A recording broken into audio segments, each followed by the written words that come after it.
ചേട്ടാ, ഞാൻ ഇത്രയൊക്കെ പഠിച്ചതല്ലേ, ഞാനും കൂടെ ജോലിക്ക് പോയാലോ എന്ന് വിചാരിക്കുന്നു. എന്നും ഇങ്ങനെ വാടക വീട്ടിൽ കിടന്നാ മതിയാ? സ്വന്തമായിട്ടൊരു വീടൊക്കെ വേണ്ടേ? വേണ്ട, നീ ഇപ്പൊ ജോലിക്ക് വേണ്ട ഗതിയോടൊന്നും ഇവിടെ ഇല്ല. ഞാൻ ജോലിക്ക് പോകണുണ്ടല്ലോ, എന്റെ വരുമാനത്തിൽ കഴിഞ്ഞാൽ മതി.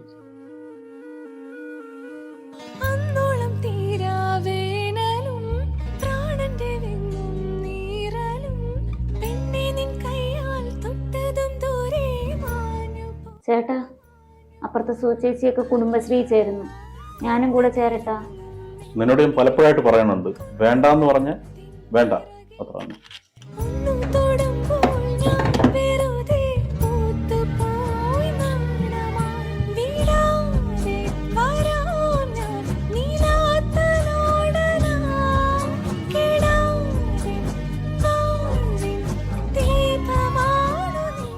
എന്തുവാടേ വിളിച്ചാ ഫോൺ എടുക്കൂല, വാടകയും തരൂല?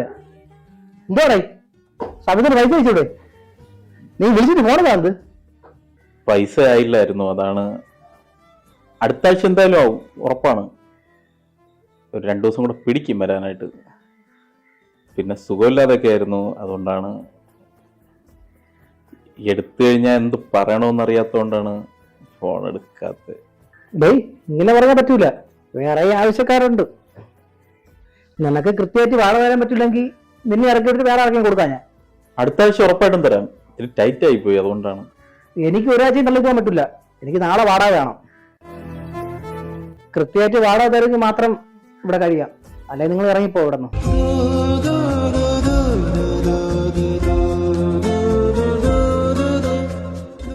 അപ്പൊ ശരി, ഞാൻ നാളെ വരാം. വാടകയൊക്കെ റെഡിയാക്കി വെക്കി.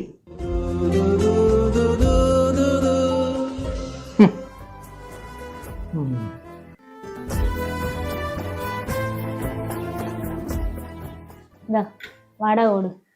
അന്നോളം തീരാവേനലും പ്രാണന്റെ വിങ്ങും നീറലും പെണ്ണെ നിൻ കയ്യാൽ തൊട്ടതും ദൂരെ മാഞ്ഞു പോയി മായമാ കൊന്തക്കിലും എന്നിലെ കുഞ്ഞു കഴുത്തിൻ പിറകിൽ നീ ഒന്നു തൊടുമ്പോൾ ഞാൻ വെറുതെ പൂത്തുപോയി നാണമാ വിടാതെ വരാ